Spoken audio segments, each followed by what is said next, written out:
सबसे पहले आप ये देखिए कि आज जब पूरी दुनिया के 190 करोड़ मुसलमान फिलिस्तीन के समर्थन में एकजुट होकर खड़े हैं, तब इस युद्ध में यहूदी धर्म के लोगों को विभाजित कर दिया है। आज अमेरिका की राजधानी वॉशिंगटन डीसी के कैपिटल हिल में इजराइल के खिलाफ एक बहुत बड़ा विरोध प्रदर्शन हुआ। और आगे बढ़ने से पहले यह जान लीजिए कि यह विरोध प्रदर्शन इजराइल के खिलाफ मुसलमानों ने नहीं किया, बल्कि यह प्रदर्शन किया है यहूदी धर्म के अलग अलग संगठनों ने, जो इजराइल से गाजा में सीज फायर की मांग कर रहे हैं और इजराइल की सरकार पर गाजा के मुसलमानों का नरसंहार करने का आरोप लगा रहे हैं। सबसे पहले आप यह तस्वीर देखिए, यह अमेरिका में रहने वाले यहूदी हैं और ये यहूदी यहां पर इजराइल के खिलाफ प्रदर्शन करने के लिए आए हैं और अपने नारों में कह रहे हैं कि इजराइल को अब सीज फायर करना चाहिए, यानी अब गाजा पर अपने हमले रोक देने चाहिए। ये अमेरिका में रहने वाले यहूदी कह रहे हैं। देखिए, पूरी दुनिया में यहूदी धर्म की आबादी सिर्फ 1.5 करोड़ है, जिनमें सबसे ज्यादा 74 लाख यहूदी इजराइल में रहते हैं और इजराइल के बाद सबसे ज्यादा यहूदी अमेरिका में रहते हैं और अमेरिका में रहने वाले यहूदियों की संख्या है 57 लाख। लेकिन इन 57 लाख यहूदियों में से बहुत सारे यहूदी अब अमेरिका में इजराइल का ही विरोध कर रहे हैं और इन विरोध प्रदर्शनों को आज ब्लैक और व्हाइट में समझने की बहुत आवश्यकता है। एक तरफ दुनिया के करोड़ों मुसलमान हैं, 190 करोड़ मुसलमान हैं, जो फिलिस्तीन के समर्थन में इजराइल के खिलाफ एकजुट होकर विरोध प्रदर्शन कर रहे हैं। लेकिन इन विरोध प्रदर्शनों में हमास की निंदा नहीं की जा रही है। दूसरी तरफ दुनिया में यहूदी धर्म की कुल आबादी सिर्फ 1.5 करोड़ है। तो फिर से आप समझ लीजिए, एक तरफ 190 करोड़ मुसलमान हैं, दूसरी तरफ 1.5 करोड़ यहूदी हैं। लेकिन ये 1.5 करोड़ यहूदी इस युद्ध में अब एकजुट नहीं है। और बहुत सारे लोग आज ये भी कह रहे हैं कि जिस तरह भारत में हिंदू धर्म को हिंदू धर्म मानने वाले ही कुछ लोगों के एक वर्ग से खतरा होता है, ठीक वैसे ही यहूदी धर्म को भी खतरा मुसलमानों से नहीं, बल्कि यहूदी धर्म के ही अपने भाइयों से आज हो गया है। ये आप देख लीजिए, और प्रदर्शन, ये सारे यहूदी हैं और अपने ही देश के खिलाफ प्रदर्शन करने के लिए यहां पर आए हैं। अब इनमें खास बात यह है कि एक तो अमेरिका में जो रहने वाले जो यहूदी हैं, ये बहुत ही साधन संपन्न लोग हैं, बहुत पैसे वाले लोग माने जाते हैं, बहुत। और आज जो आपको ये दिखाई दे रहे हैं, ये यहूदियों की नई पीढ़ी आपको दिखाई दे रही है। अगर आप ध्यान से तस्वीरें देखेंगे, ये अमेरिका में रहने वाले जो यहूदी हैं, उनकी नई पीढ़ी है और नई पीढ़ी अब विवादों से बाहर निकलना चाहती है। नई पीढ़ी युद्ध में विश्वास नहीं करती, नई पीढ़ी शांति चाहती है, नई पीढ़ी समृद्धि चाहती है। और यह भी हो सकता है कि इस नई पीढ़ी को अभी इजराइल और फिलिस्तीन का जो पुराना विवाद है, हो सकता है उसके इतिहास के बारे में शायद पूरी जानकारी न भी हो। लेकिन बड़ी बात यह है कि अब अमेरिका में रहने वाले जो जूज हैं, जो यहूदी हैं, वो अब इस तरह बाहर निकल आए हैं। लेकिन आप जानते हैं, सब कुछ पिछले 2-3 दिनों में आपने एक बदलाव देखा होगा पूरी दुनिया में इस युद्ध को लेकर। 7 अक्टूबर को जब यह हमला हुआ था, उस दिन माहौल कुछ और था और आज 2 हफ्ते के बाद लगभग माहौल कुछ और है। और सबसे बड़ी बात यह है कि गाजा सिटी के इस सबसे बड़े अस्पताल में जब एक रॉकेट के हमले में 500 लोग मारे गए, इस घटना के बाद अब इजराइल के प्रति दुनिया की राय बदल गई है। अब दुनिया की नजर में इजराइल पीड़ित नहीं रहा, बल्कि अब पूरी दुनिया की नजर में पीड़ित है गाजा और गाजा में रहने वाले लोग। तो अगर आप इस युद्ध को अब तक देखेंगे, 7 अक्टूबर से लेकर 19 अक्टूबर तक, तो आप ये पाएंगे कि पहले दिन बहुत बड़ा दिन था, क्योंकि उस दिन इजराइल पर हमला हुआ था। लेकिन अब ये पूरा मामला बदल चुका है और इसमें जो सबसे बड़ा टर्निंग पॉइंट है, यह है गाजा में सबसे बड़े अस्पताल पर एक रॉकेट का हमला और उस रॉकेट हमले में 500 लोगों का मारा जाना। और यह किसी को नहीं पता कि यह हमला किसने किया है, इजराइल ने किया है या फिर गाजा के ही आतंकवादियों के रॉकेट का यह मिसफायर हुआ था। इजराइल लगातार अपने पक्ष में सबूत पेश कर रहा है कि हमने यह हमला नहीं किया है। वो लगातार ऑडियो रिकॉर्डिंग दे रहा है, वीडियो भी दे रहा है और भी दूसरे सबूत दुनिया के सामने रख रहा है। लेकिन सबसे बड़ी बात यह है कि अब दुनिया इजराइल के इन सबूतों को देखना ही नहीं चाहती। इजराइल की बात सुनना ही नहीं चाहती और पूरी दुनिया ने लगता है ऐसा मान लिया है कि यह हमला इजराइल की सेना ने ही किया है और इस हमले ने इस पूरे मामले पर माहौल को एकदम बदल दिया है। पिछले 24 घंटे में दुनिया के 48 देशों में गाजा के मुसलमानों के समर्थन में कई हिंसक विरोध प्रदर्शन हुए हैं और सऊदी अरब और यूएई जैसे जिन मुस्लिम देशों ने इस युद्ध पर अब तक या तो न्यूट्रल रुख अपनाया हुआ है, तटस्थ जो रहे हैं, या जिन्होंने खुलकर इजराइल की आलोचना नहीं की है, उन देशों में वहां के नागरिक भी अब अपनी ही सरकारों के खिलाफ, अपने ही मुस्लिम नेताओं के खिलाफ, अपने ही रूलर्स के खिलाफ विरोध प्रदर्शन कर रहे हैं। देखिए, तो आपने यह देख लिया होगा कि अब धीरे धीरे धीरे दुनिया में इस मुद्दे पर राय बदल रही है और राय बदलने में जो सबसे बड़ी घटना है वो है इजराइल का जो कथित रूप से गाजा में अस्पताल पर हमला, जो कि इजराइल कह रहा है हमने नहीं किया, लेकिन इसी को कहते हैं नैरेटिव वॉर। धीरे धीरे दुनिया ये विश्वास करने लगी है कि इस हमले के पीछे या तो इजराइल का ही हाथ है या फिर इस अस्पताल में जब 500 लोग मारे गए उन तस्वीरों को देखकर शायद लोगों का दिल पसीज गया। और वीडियो जो लगातार गाजा से आ रहे हैं वो पूरी दुनिया में प्रसारित हो रहे हैं। जो आप देखेंगे गाजा से छोटे छोटे बच्चों का और जो गाजा के अस्पतालों से जो लोग वहां पर मर रहे हैं, जो वहां बुरी स्थिति है, अगर आप देखेंगे उन वीडियोस को देखकर ऐसा लगता है कि दुनिया की राय अब धीरे धीरे बदल रही है। क्योंकि एक बड़ी बात यह है कि इजराइल पर यह हमला हुआ था, शुरू के 2-3 दिन, 4 दिन या एक हफ्ता लगातार इजराइल से इस तरह के वीडियोस आपके सामने आ रहे थे जिसमें देखने वालों का जो दिल है वो पसीज जाता था और लोगों को लगता था कि वाकई इजराइल पर, जो इजराइल के लोगों पर बड़ा अत्याचार हुआ है, आतंकवाद जो है, इजराइल आतंकवाद का शिकार हुआ है। लेकिन धीरे धीरे ये वीडियोस इजराइल से आने तो बंद हो गए और अब ये वीडियोस आ रहे हैं गाजा से।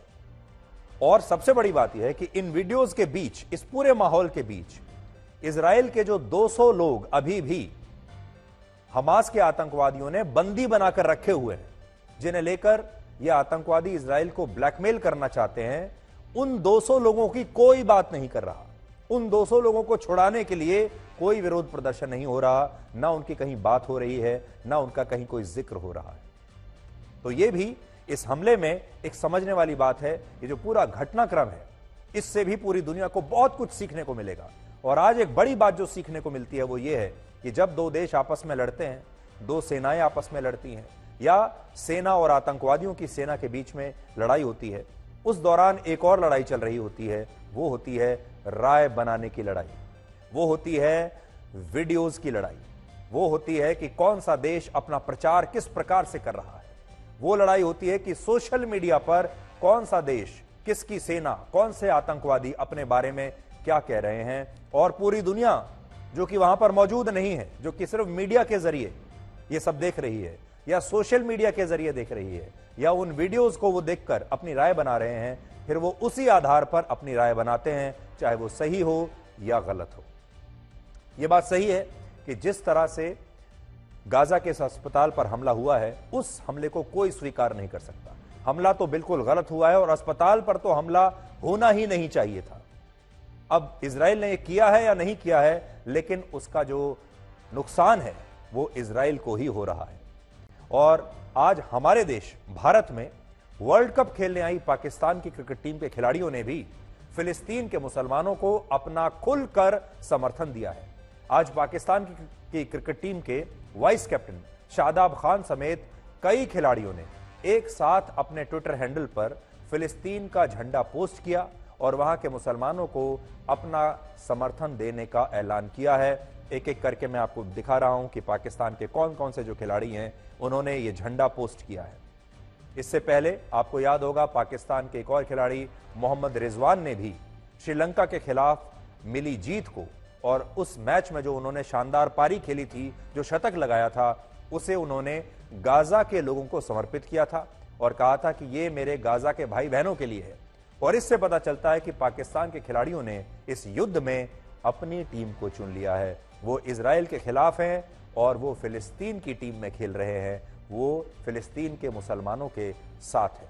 और एक तथ्य ये भी है कि पाकिस्तान के खिलाड़ी जब फिलिस्तीन का समर्थन कर ही रहे हैं इतना खुलकर, तब उन्होंने हमास के आतंकवाद का एक बार भी विरोध नहीं किया है और ना ही हमास के हमलों में मारे गए इजराइल के नागरिकों के लिए जरा भी दुख प्रकट किया है।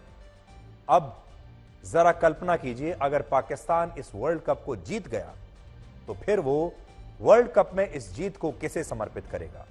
वो इस जीत को गाजा से जोड़कर देखेगा और इस खेल में इस धर्म युद्ध को ले आएगा। इस सब के बीच अब वॉर टूरिज्म भी शुरू हो गया है। अमेरिका के राष्ट्रपति जो बाइडेन के बाद आज ब्रिटेन के प्रधानमंत्री ऋषि सुनाक इजराइल के यरूशलेम पहुंच गए, जहां उन्होंने इजराइल के प्रधानमंत्री बेंजामिन नेतन्याहू से मुलाकात की है और कहा है कि ब्रिटेन हमास के आतंकवाद के खिलाफ पूरी दृढ़ता के साथ इजराइल को अपना समर्थन देता है और इस युद्ध में पूरी तरह से वो इजराइल के साथ खड़ा है। अब तक अमेरिका, ब्रिटेन और जर्मनी के राष्ट्र प्रमुख इजराइल के दौरे पर आ चुके हैं और फ्रांस के राष्ट्रपति इमैनुअल मैक्रोन ने भी इजराइल के दौरे पर जाने का ऐलान किया है और वो भी कुछ ही दिनों में कभी भी इजराइल का दौरा कर सकते हैं। दूसरी तरफ मुस्लिम देशों ने भी इजराइल के साथ अमेरिका और दूसरे पश्चिमी देशों के खिलाफ एकजुट होने की घोषणा अब कर दी है। जॉर्डन के किंग अब्दुल्ला II अब से कुछ देर पहले इजिप्ट पहुंचे हैं, जहां वो और इजिप्ट के राष्ट्रपति गाजा को लेकर कोई बहुत बड़ा ऐलान कर सकते हैं। जॉर्डन और इजिप्ट दोनों ही इजराइल के पड़ोसी देश हैं और दोनों देशों ने गाजा के मुसलमानों को अपना पूरा समर्थन दिया है, लेकिन दूसरी तरफ यही देश गाजा के मुसलमानों को अपने देश में शरण देने से इनकार कर रहे हैं और इजिप्ट ने अब भी अपनी सीमाओं को गाजा के लोगों के लिए खोला नहीं है, अभी भी बंद करके रखा है, जिसकी वजह से गाजा तक राहत सामग्री और दूसरी मदद नहीं पहुंच पा रही है। यानी धर्म के नाम पर तो ये देश गाजा के साथ खड़े हैं, लेकिन मदद के नाम पर इन देशों ने अपने सारे दरवाजे और सीमाएं बंद की हुई हैं। बहुत सारे लोगों को यह बात बुरी लगी थी जब हमने ये कहा था कि OIC के 57 सदस्य देश हैं, यानी इस समय 57 मुस्लिम देश हैं और ये सारे लोग धर्म के नाम पर फिलिस्तीन को अपना पूरा समर्थन दे रहे हैं, गाजा के लोगों को पूरा समर्थन दे रहे हैं। फिलिस्तीन को तो हम भी अपना समर्थन देते हैं, भारत भी फिलिस्तीन को समर्थन देता है और भारत भी कहता है कि फिलिस्तीन को अलग राष्ट्र होना चाहिए और हम भी यही कहते हैं कि फिलिस्तीन को अलग राष्ट्र होना चाहिए और फिलिस्तीन अलग देश है। लेकिन आज बड़ी बात यह है कि गाजा में, खास तौर पर उत्तरी गाजा में, जब इजराइल की सेना लगातार हमले कर रही है और उन्हें यह कह रही है कि आप छोड़कर यहां से चले जाइए अगर आप जिंदा रहना चाहते हैं, और लोगों के पास जाने के लिए कोई जगह नहीं है। आज गाजा में रहने वाले लोग फंस चुके हैं। कैसे फंसे हैं? वो इसलिए फंसे हैं, एक तरफ समुद्र है, दूसरी तरफ इजराइल है और तीसरी तरफ इजिप्ट है। यानी बचने का एक ही रास्ता है कि वो इजिप्ट चले जाएं। लेकिन इजिप्ट ने अपनी सीमा को अभी तक खोला नहीं है और इजिप्ट ने अपने दरवाजे उनके लिए बंद कर दिए हैं।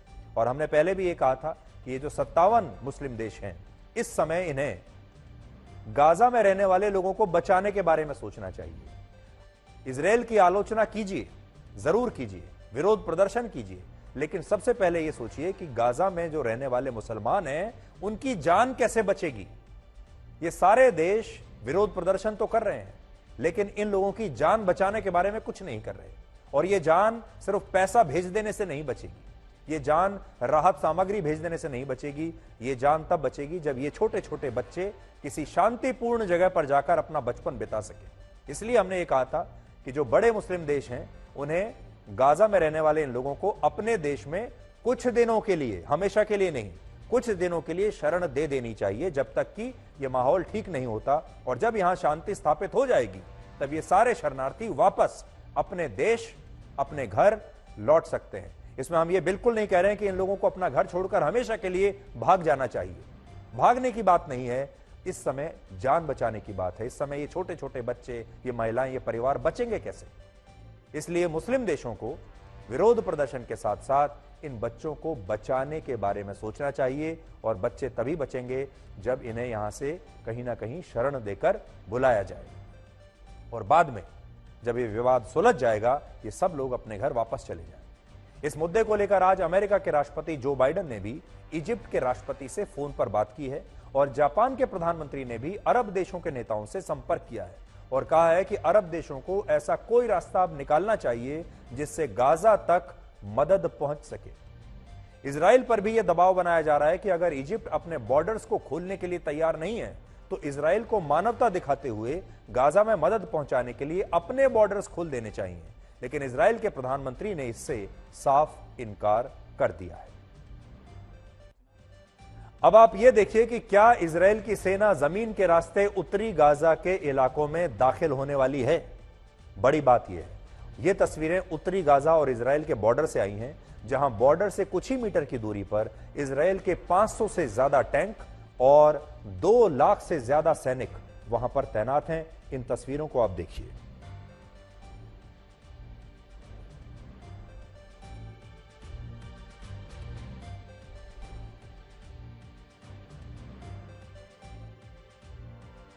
इजराइल की जो 59 किलोमीटर लंबी सीमा लगती है, उस बॉर्डर लाइन पर इजराइल के 3 लाख से ज्यादा सैनिक तैनात हैं और जिनमें 2 लाख सिर्फ उत्तरी गाजा की सीमा पर इस समय खड़े हुए हैं। अब यहां देखिए आप, इस नक्शे पर आप देख पाएंगे, यह है गाजा जो आपको हरे रंग में दिखाई दे रहा है। उत्तरी गाजा की और इजराइल की भारी तैनाती उत्तरी गाजा पर, उत्तरी गाजा की ओर यहां पर भारी तैनाती आपको दिखाई दे रही है। 2 लाख सैनिक जो हैं सिर्फ उत्तरी गाजा की तरफ हैं, 3 लाख सैनिक कुल मिलाकर तैनात हैं। और जो मैं आपसे बात बता रहा था, गाजा के लोग क्यों फंसे हुए हैं, देखिए गाजा के लोग इसलिए फंसे हुए हैं कि गाजा ये बीच में है, यहां पर इजराइल है, इजराइल के सैनिक गाजा के लोगों के खून के प्यासे हैं, इसलिए गाजा के लोग बचकर यहां जा नहीं सकते। दूसरी तरफ समुद्र है, समुद्र में भी नहीं जा सकते। और आप देखिए पीछे की तरफ भी, तीसरी तरफ भी इजराइल है, यानी 3 तरफ से इजराइल से घिरा हुआ है। 2 तरफ से इजराइल से घिरा है, एक तरफ समुद्र है और एक ही रास्ता है कि वो इजिप्ट चले जाएं इस सीमा के जरिए। देखिए इस राफा क्रॉसिंग इसे कहते हैं और यहां से वो जा सकते हैं। लेकिन इजिप्ट ने अपना यह दरवाजा नहीं खोला है। अगर इजिप्ट अपना यह दरवाजा खोल दे तो यहां से लाखों शरणार्थी अपनी जान बचाकर इजिप्ट में जा सकते हैं। अब इजिप्ट क्या कहता है? इजिप्ट कहता है कि पैसा ले लो, राहत सामग्री ले लो, लेकिन हम शरणार्थियों को नहीं आने देंगे। इजराइल ने इन सैनिकों को कई लेयर्स में बॉर्डर पर तैनात किया है, जिनमें तीसरी लेयर में वो सैनिक खड़े हैं जिन्हें किसी देश की सीमा में घुसकर आतंकवादियों को खत्म करने के लिए जाना जाता है। वो खास तौर पर उनकी ट्रेनिंग ही इसीलिए है कि वो जमीन के रास्ते जाएंगे और वहां पर आतंकवादी जो हैं उन्हें खत्म कर देंगे। वो खास तौर पर इसी काम के लिए ट्रेंड है। इजराइल के मीडिया के मुताबिक वहां की सेना उत्तरी गाजा के इलाकों में दाखिल होकर हमास के खिलाफ बड़े पैमाने पर जमीन पर कार्रवाई कर सकती है और इसीलिए गाजा के साथ बॉर्डर पर टैंक से लेकर दूसरे हथियारों और लाखों सैनिक तक अब तैनात कर दिए गए हैं। हमास के आतंकवादियों के पास इजराइल से बचने का सबसे बड़ा हथियार है गाजा के आम लोग। हमास के पास आम लोगों की ढाल और टनल नेटवर्क को छोड़कर ऐसा कोई स्ट्रक्चर अब नहीं है, ऐसा कोई रास्ता नहीं है जिससे वो इन जमीनी हमलों में इजराइल के सैनिकों से बच सके। तो वो 2 काम करेंगे। एक तो वो आम लोगों के बीच में रहते हैं, तो आम लोगों को, बच्चों को, महिलाओं को अपनी शील्ड बना लेंगे। और दूसरा, उनके पास सुरंगों का बहुत बड़ा नेटवर्क है जो जमीन के अंदर कई फीट मीटर तक अंदर है और उन सुरंगों में वो छुप सकते हैं। हमास के पास 15 से 20 हजार आतंकवादी हैं। 500 किलोमीटर का सुरंगों का नेटवर्क है जिसे वो अपने छिपने के लिए और फिर हमला करने के लिए इस्तेमाल करता है। 30,000 मिसाइल्स उसके पास हैं और 10,000 रॉकेट उसके पास हैं। और हमास के पास फाइटर ड्रोन्स भी हैं जिनकी मदद से वो कहीं भी रॉकेट दाग सकता है।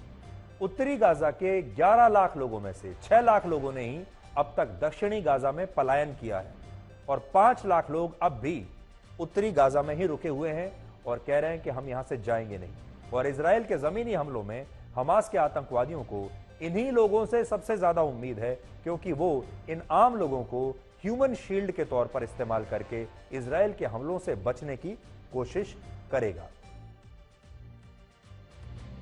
अब देखिए, इजराइल के लिए यहां पर सीख यह है कि गाजा में जिस अस्पताल पर हमला हुआ और जहां पर 500 लोग मारे गए, जिस तरह से इस हमले के बाद पूरी दुनिया की राय बदल रही है, इजराइल के खिलाफ हो रही है, इससे इजराइल भी थोड़ा सा संभल गया होगा। और अब इजराइल को यह देखना होगा कि जब उसके सैनिक गाजा में प्रवेश करेंगे तो दो बड़ी बातें होंगी। एक तो यह होगा कि इजराइल के अपने सैनिक भी मारे जाएंगे, ऐसा नहीं है कि उनके सैनिक नहीं मारे जाएंगे।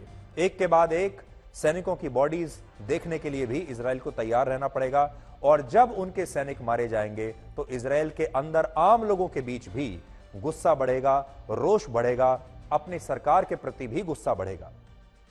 और दूसरी बात यह है कि जब ये सैनिक गाजा में जाकर आतंकवादियों का कत्लेआम करेंगे, वो तस्वीरें बाहर आएंगी, वो वीडियो बाहर आएंगे, तो गाजा के आतंकवादी जो हैं वो पूरी दुनिया की राय एक बार फिर बदलने की कोशिश करेंगे और वो ये कहेंगे कि इजराइल के सैनिक वहां आम जनता पर अत्याचार कर रहे हैं, महिलाओं को मार रहे हैं, बच्चों को मार रहे हैं, शरीफ नागरिकों को मार रहे हैं। ये एक छवि प्रस्तुत करने की कोशिश की जाएगी, यानी फिर से एक जो है नैरेटिव तैयार किया जाएगा जिससे लड़ना इजराइल के लिए इस बार मुश्किल होगा।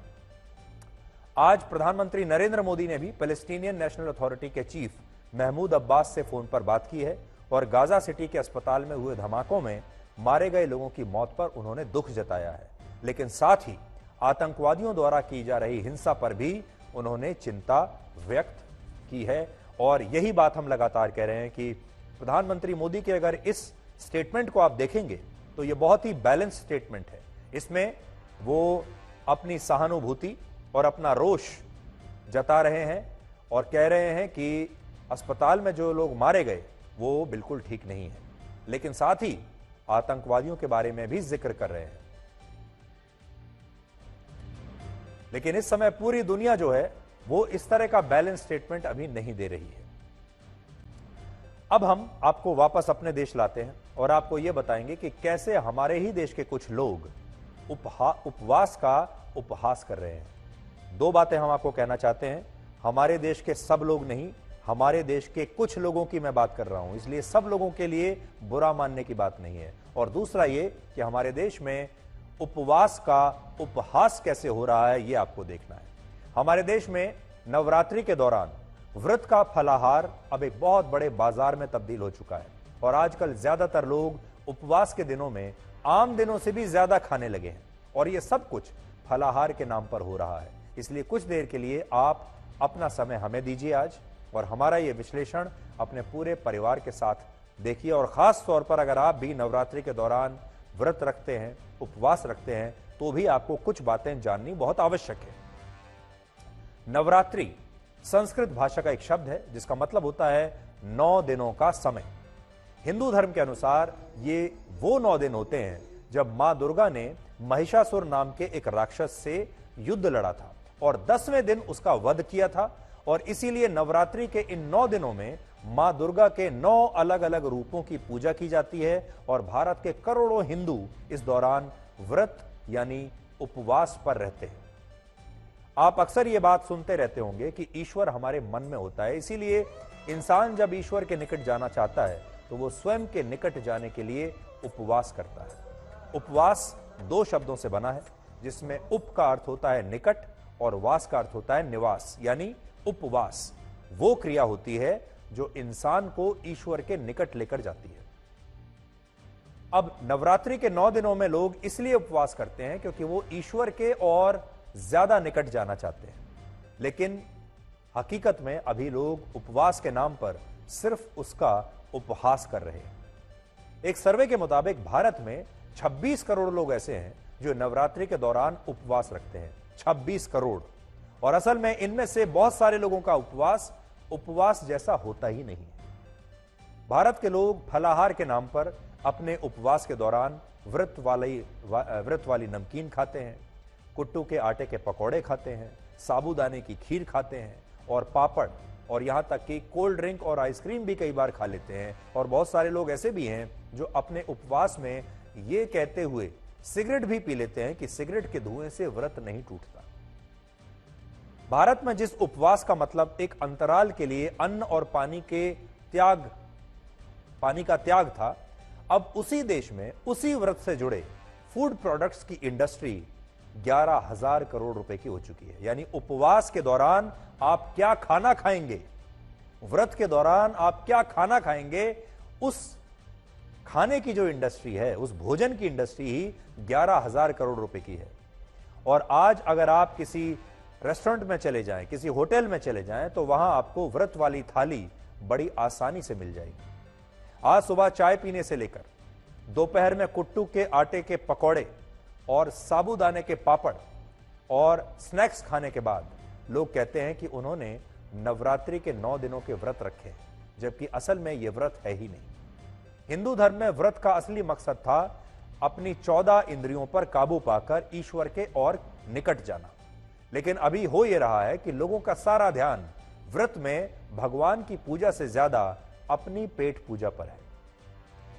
हम ये बिल्कुल नहीं कह रहे हैं कि व्रत रखने वाले सभी लोग उपवास के दिनों में आम दिनों से भी ज्यादा खाना खा रहे हैं, या ये जो बात हम कह रहे हैं ये सब पर लागू होती है। सब पर लागू नहीं होती। आज भी बहुत बड़ी संख्या में लोग ऐसे हैं जो उपवास को बहुत दिल से रखते हैं और उसके जो सही मायने हैं उसी को फॉलो करते हैं। लेकिन यह भी सच है कि जब व्रत का फलाहार एक बहुत बड़े बाजार में तब्दील हो चुका है, और इस बात को आप हमारी इस रिपोर्ट से समझ सकते हैं, जिसमें बाजार में उपवास रखने वाले लोगों के लिए इस समय फूड आइटम्स की कोई कमी नहीं है।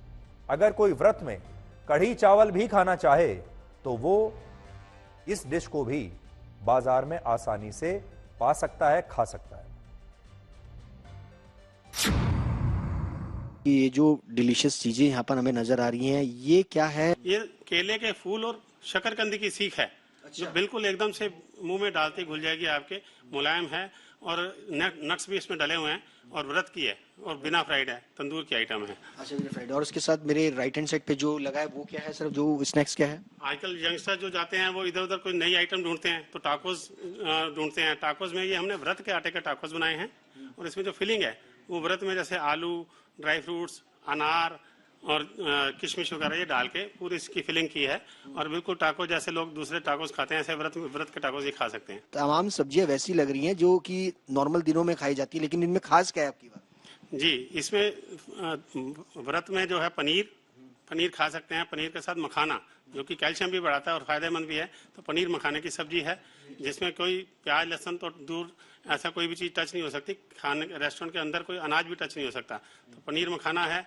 आलू की सब्जी है। सीताफल खट्टा मीठा। कई लोग ऐसे हमारे यहाँ आके जो लोग कहते हैं हमारे बच्चे घर में सीताफल नहीं खाते तो यहीं आके खाना शुरू किया। तो ये सीताफल है। व्रत के कुट्टू के आटे से बने हुए पकौड़ी डाल के व्रत की कड़ी और उसके साथ व्रत के सामक के चावल। अच्छा। और ये छोटा चावल है, मतलब ये साबूदाने का चावल नहीं, व्रत सामक का चावल व्रत में जो खाते हैं। सामक का चावल जी, साबूदाने की खीर है। ठीक है। और इसके साथ ये रायता है व्रत का। इसी थाली में जो हम सर्व करते हैं तो साबूदाना पापड़, उसके साथ साबूदाना की एक टिक्की, आलू टिक्की और सामक की पूड़ी और कुट्टू के आटे का पराठा। और उसके अलावा वो भी जो वैरायटी स्नैक्स में चाहते हैं, हमने स्नैक्स की काफी आइटम इन दिनों रखी हैं। एक जिमीकंद की गलोटी है जो जैसे शकरकंदी होती है जमीन के अंदर, उसी तरह जिमीकंद भी जमीन के अंदर होता है, तो वो चीज खा सकते हैं। तो जिमीकंद की हमने गलोटी बनाई है, ये स्पेशल है। सीख हो गई एक, हमने मखाने की चाट भी बनाई है। दही और मखाना डाल के मखाना चाट भी है। अच्छा। हाँ जी। और शकरकंदी चाट तो होती ही है हमारे पास। शकरकंदी चाट है। तंदूरी आलू है। तंदूरी मलाई पनीर है। तंदूरी अरबी है, मलाई अरबी। ये बताइए कि सबसे ज्यादा डिमांड्स जो है वो किस चीज की ज्यादा रहती है स्नैक्स में, नमकीन में खास तौर पे? सबसे ज्यादा डिमांड इस मिक्सचर की, मिक्सचर है, इसका सबसे ज्यादा डिमांड है। अच्छा। उसके बाद ये वाले चिप्स की, वेफर्स की। हाँ, वेफर्स की। ठीक है। बाकी ये सब बिकते ही रहते हैं, बट ज्यादा डिमांड इन दोनों का ही है। और ये जो है इसमें रामदाना है और गुड़ है, दो चीज। गजक कह सकते हैं इसको। हाँ, गज्जक भी कह सकते हो आप, पर गज्जक जो है पीनट का होता है, इसमें पीनट नहीं है, इसमें रामदाना और गुड़ ही है सिर्फ। और ये पीनट है ही है। ये मसाले वाला है, इसमें मतलब रेड चिल्ली डाल के मसाले वाला पोटैटो चिप्स हो गया। और ये साबूदाने से बना हुआ है ये। हाँ जी, के स्नैक्स जो है वो आपको जो नमकीन है वो आपको मार्केट में इजीली अवेलेबल हो जाएंगे। और ये खास तौर पर स्पेशल व्रत के लिए तैयार किए जाते हैं। हाँ जी बिल्कुल। ये जितना यहाँ पे दिख रहा है सब व्रत का ही है, फास्ट का ही है।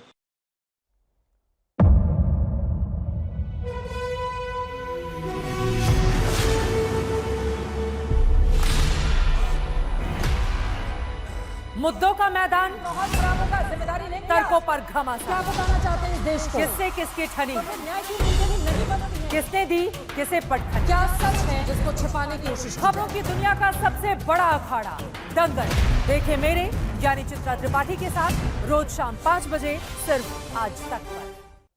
तो आप खुद ही सोचिए कि अगर ये सारी चीजें खाने को मिलेंगी तो भला कौन व्यक्ति उपवास नहीं करना चाहेगा, कौन व्यक्ति व्रत नहीं करना चाहेगा।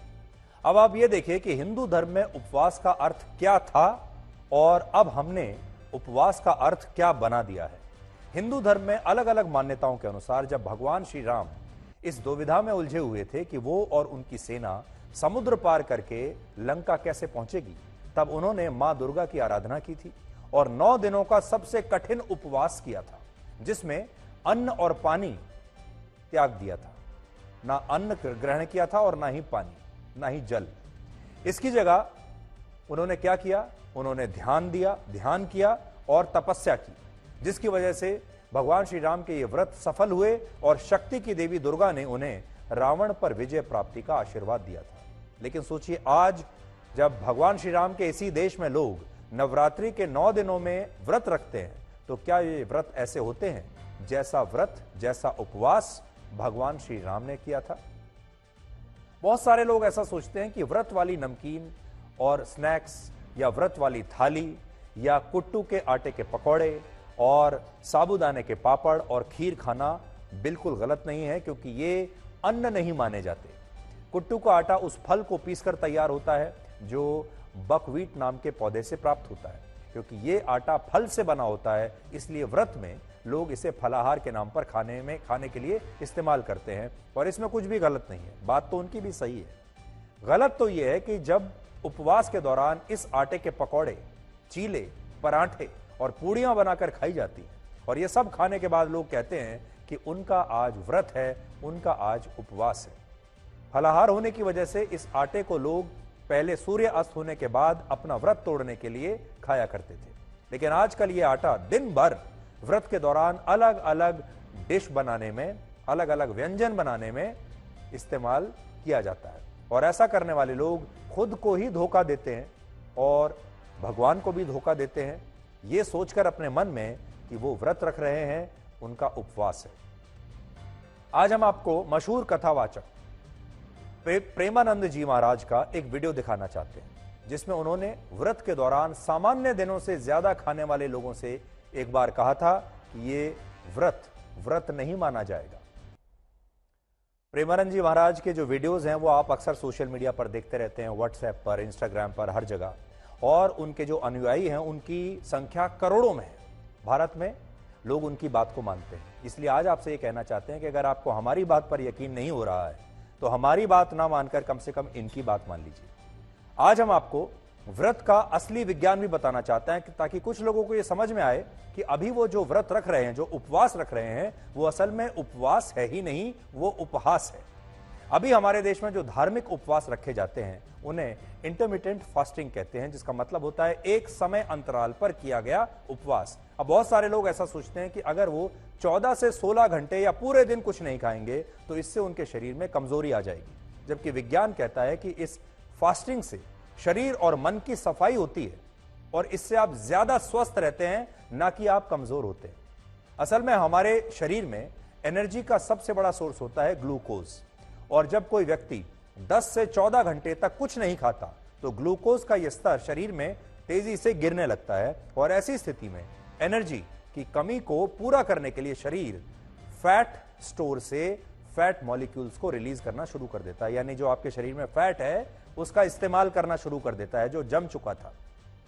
इसके बाद आपके शरीर का लिवर इन्हीं फैट मॉलिक्यूल्स को कीटोन्स में बदल देता है और ग्लूकोज की तुलना में शरीर को इन कीटोन से पर यूनिट ज्यादा ऑक्सीजन मिलने लगती है। इससे होता यह है कि व्रत के दौरान, उपवास के दौरान कुछ ना खाने से शरीर और दिमाग के न्यूरॉन्स को ज्यादा ऑक्सीजन मिलती है और इसकी वजह से तनाव दूर होता है और फोकस पहले की तुलना में काफी आपका बढ़ जाता है, यानी दिमाग को भी फायदा होता है, दिल को भी फायदा होता है, शरीर को भी फायदा होता है। इसके अलावा उपवास को आपकी बॉडी का वीकली ऑफ भी आप मान सकते हैं। आप अपने दफ्तर में जहां भी काम करते होंगे एक वीकली ऑफ जरूर आप लेते होंगे। लेकिन क्या आपने कभी सोचा है कि आप अपने शरीर को कभी कोई वीकली ऑफ देते हैं? शायद आप में से ज्यादातर लोग शरीर को एक भी वीकली ऑफ नहीं देते। असल में आप हर दिन खाना खाते हैं और इस खाने के डाइजेशन के लिए शरीर को हर रोज बहुत मेहनत करनी पड़ती है। और जो लोग व्रत नहीं रखते उनका शरीर लगातार मेहनत करते करते थकने लगता है और फिर बीमार रहने लगता है। लेकिन जब लोग उपवास रखते हैं तो इससे शरीर में अन्न नहीं जाता, इससे शरीर को एक दिन की छुट्टी मिल जाती है, आराम मिल जाता है। और इस छुट्टी में आपका जो शरीर है वो खुद को डिटॉक्स करने का काम करता है। सरल शब्दों में कहें तो जो गाड़ी बिना सर्विस के लगातार चलती रहती है वो जल्दी खराब हो जाती है और उससे आपने देखा होगा अक्सर धुआं निकलने लगता है, उसमें कोई ना कोई परेशानी लगी रहती है। लेकिन जिस गाड़ी की समय पर सर्विस होती है वो गाड़ी आपको परेशान नहीं करती। शरीर भी बिल्कुल ऐसा ही होता है। आप जब अपने शरीर को उपवास रखकर उसे एक दिन का वीकली ऑफ देते हैं तो खुद को वो रिकवर करता है और अपने आप को मेंटेनेंस मोड में डाल लेता है। और अमेरिका की कोलंबिया यूनिवर्सिटी, ब्रिटेन की ऑक्सफोर्ड यूनिवर्सिटी और यहां तक कि WHO भी उपवास को आपके स्वास्थ्य के लिए जरूरी मान चुके हैं। दूसरी बात, इसे खाते पीते व्रत से ऐसे भगवान भी प्रसन्न नहीं होते। आपको जानकर हैरानी होगी कि जो मिटोकॉन्ड्रियल डीएनए हमारे शरीर में खाने को एनर्जी में बदलता है, वो डीएनए सिर्फ आपको मां की तरफ से मिलता है, यानी सिर्फ मां से मिलता है। और नवरात्रि का पर्व भी मां दुर्गा को ही समर्पित है, जिन्हें जगत माता कहते हैं। अलग अलग स्टडीज के मुताबिक जब लोग उपवास करते हैं तो शरीर में इस डीएनए को कुछ देर का एक ब्रेक मिलता है, जिससे ये खुद को रिकवर कर पाता है और उससे उम्र से जुड़ी बीमारियों की संभावना कम हो जाती है और लोग अपनी उम्र से काफी जवान दिखने लगते हैं। लेकिन फिलहाल उपवास में फलाहार के नाम पर अलग अलग चीजें खाने से ये उपवास अपने मूल रूप में रहता ही नहीं है और इस उपवास का आपके शरीर को कोई फायदा नहीं होता। आज आप प्रधानमंत्री नरेंद्र मोदी से भी उपवास रखने का सही तरीका सीख सकते हैं। प्रधानमंत्री मोदी पिछले 46 वर्षों से नवरात्रि के दौरान 9 दिनों का उपवास रखते आए हैं, जिसमें वो सिर्फ 1 गिलास नींबू का पानी और 1 टाइम कुछ फल खाते हैं। प्रधानमंत्री मोदी के अलावा महात्मा गांधी भी अपने उपवास के लिए याद किए जाते हैं। गांधी जी जब उपवास रखते थे तो वो सिर्फ नींबू पानी या फलों का जूस पीते थे और वो उपवास को एक दवाई यानी मेडिसिन की तरह मानते थे और इसका जिक्र आयुर्वेद में भी मिलता है। आयुर्वेद का एक श्लोक है, लग्नम परम औषधम, जिसका मतलब होता है उपवास सर्वोच्च औषधि है। लेकिन जब आप उपवास खाते पीते हुए करते हैं तो ये औषधि नहीं रहती और ये उपवास भी उपवास नहीं रहता, व्रत भी व्रत नहीं रहता। आज हम आपसे एक और बात कहना चाहते हैं और इसको आप जरा सोचकर देखिएगा। हम लोग जो दिन रात खाने पीने की बात करते हैं, खाने की बात करते हैं, कुछ खाया कि नहीं, ये जो खाना है ये भी काफी ओवर हाइप्ड चीज है। इंसान को लगता है कि खाना उसे स्वस्थ रखता है, खाना उसे शक्ति देता है, जब भी भूख लगे तुरंत खाना खा लो, बिना भूख के भी खाना खा लो। जबकि सच यह है कि संतुलित आहार और सही मात्रा में आहार ही इंसान को स्वस्थ रख सकता है। आज दुनिया में 78% से ज्यादा बीमारियां सिर्फ खान पान की आदतों की वजह से है। लेकिन आज लोग, इसके बाद भी लोग लंच और डिनर पर मिलते हैं। आपने भी देखा होगा जब आप दोस्तों से मिलते हैं तो कहते हैं लंच साथ में करते हैं, डिनर साथ में करते हैं।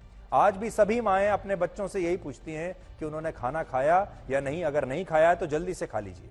और जब लोग जो एक दूसरे के आपको बहुत जो चिंता करते हैं वो भी सबसे पहले ये पूछते हैं आपने खाना तो खाया या नहीं खाया। आपने कभी सोचा है कि जब कोई व्यक्ति बीमार होता है तो सबसे पहले उसका मन क्या करता है? वो बीमार होने के बाद खाना नहीं खाना चाहता। यानी बीमारी के बाद शरीर सबसे पहले कहता है कि इसमें और खाना मत डालिए। लेकिन ज्यादातर लोग खाने के बिना सोच ही नहीं पाते। तो आज हम आपको ये बताना चाहते थे कि जो आप खाना खा रहे हैं ध्यान से खाइए, उसकी मात्रा देखकर खाइए और अगर आप अपने शरीर को हफ्ते में 1 वीकली ऑफ दे सकें तो आपके शरीर के लिए बहुत ही अच्छा होगा। खाता और दिमाग तभी काम करते हैं जब वो खुले हों, क्योंकि बंद होने पर दोनों ही बोझ लगते हैं।